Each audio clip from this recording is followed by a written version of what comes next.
All right, so this is the Hill Dollhouse, as you know. About, I don't know, a few months worth of part time construction here, and this is my first dollhouse ever. I'm building it for my daughter. I would say I've learned a lot in the early going here, and probably, I don't know, a third to halfway through at the moment. Some interesting things with this kit. I think, and obviously now I've learned a lot more about dollhouses in general and these kits with the, die cut pieces. And I guess some of the things that I've found here are that many people, the plywood itself is not always sort of the best quality. There's voids in a lot of the pieces, spots of fill, and so there is a lot of filling and changing things. And then, no matter how good your kit is and how good your prep is, you end up like there are just spots that do not really like line up perfectly. For instance, this piece right here, which is the division wall between the tower and sort of the left-hand bay. This is, it's a good, I don't know, quarter inch or so proud of the other pieces. So before I put my tower roof on, and I mean, I'm not going to permanently fix the tower roof on anyway, I will probably cut that down and then either remake the tabs or just eliminate them. I have some experience woodworking at a larger scale mostly, but I've built kitchen cabinets and things like that, so I have some familiarity with it. I would say a few things. You cannot have too many clamps. I bought these tiny little ones for this project specifically, but I've extensively used many of the clamps that I have in the collection just for other woodworking projects. And I'd say starting with a collection of 15 to 20 clamps of different sizes is helpful. You probably get away with 4 or 5 if you use them really judiciously, but at least a couple of long ones and a couple of short ones. I've been following the instructions pretty much step by step, and things have gone pretty well so far. I tend to take off the pieces as I pull them out of the molds. I've got everything set up over here with having a good work surface is, of course, enormously important. I've been going to the hardware store, and I get their little like mist tint paint cans, which are really cheap, a couple bucks a piece. And those have been mostly what I've been using for decor. I have done the tracing as recommended by some other builders, so that I have templates ready to go for doing, shingling and whatnot when the time comes, should I end up deciding to go with shingling. I'm also considering, my wife found this kind of sparkly, high-quality paper. I don't know if she got it at Walmart or Sam's Club or I don't know where, but anyway, I thought that this might make a decent roofing material. I've pre-folded one here for this little bay, and I'm contemplating, potentially using this rather than a shingle product or a paint. It's like there's just a lot of work in these things. I think if you're considering a first dollhouse, this Beacon Hill kit may not be where you want to start. I mean, for instance, each one of these porch posts is, I don't know, 14 or 15 individual pieces all laminated together and, glued up. And it can be quite frustrating. The other thing I'd say is just like this plywood, I'm going to kind of indicate the edge here.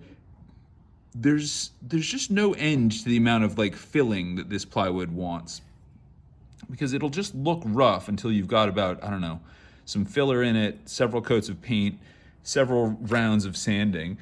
And so, you can get up to a situation where you have, I don't know, 200 or 300 hours in one of these, I think, pretty easily.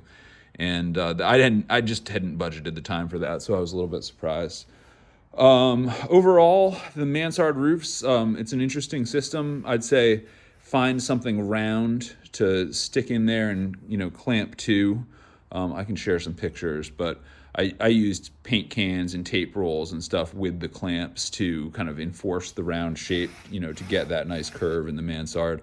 I also trimmed the mansard panels themselves a tiny little bit so that they'd fit without a huge amount of pressure. And then, I know these joints will be covered up, but sanding these joints smooth is, I think, an important step. Other than that, yeah, I mean, it's been an interesting process. Key tools, your favorite beer, for sure. The white glue, I'm using Tight Bond in all cases. Just I'm familiar with Tight Bond. It's, you can get it everywhere. I tend to use the yellow wood glue for the bigger, more serious joints, and the white glue for the joints that may be visible. Of course, I'll use that for the windows too. I haven't gotten there yet. Everything else, I mean, I think if I had this all to do over again, I think I would immediately reinforce the foundation with some bits of 2x4.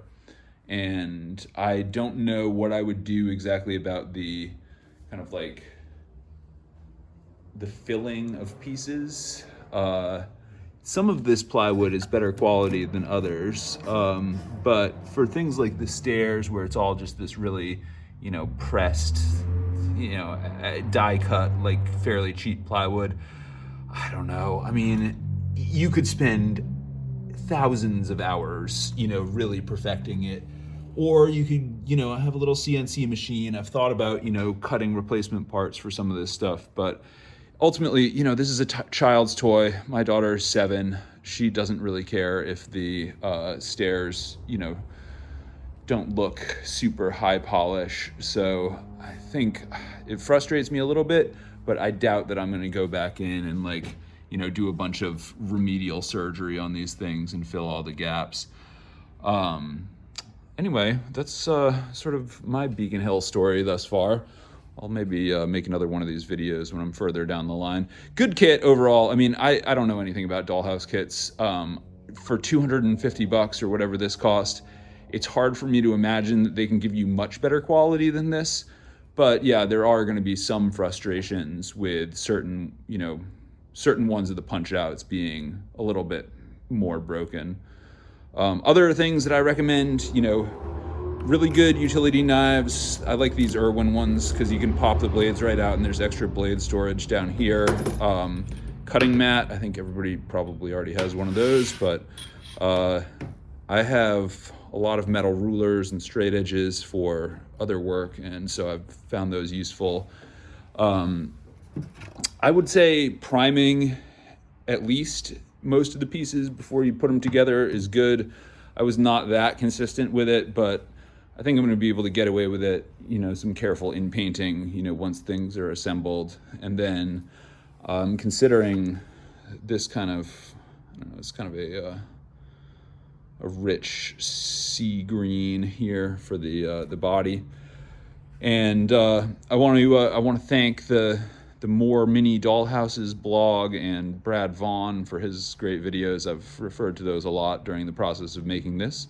And yeah, I'd say I probably have, 60 hours in this thing so far, which seems insane, but if I can do it in 120, I'll be pretty pleased. And overall, I think the product is going to be nice. It's already all I can do to stop my daughter from populating it with her little figurines and stuff already. So yeah, a couple weekends at a time, and you too can make yourself a fine little green leaf dollhouse. So that's my story.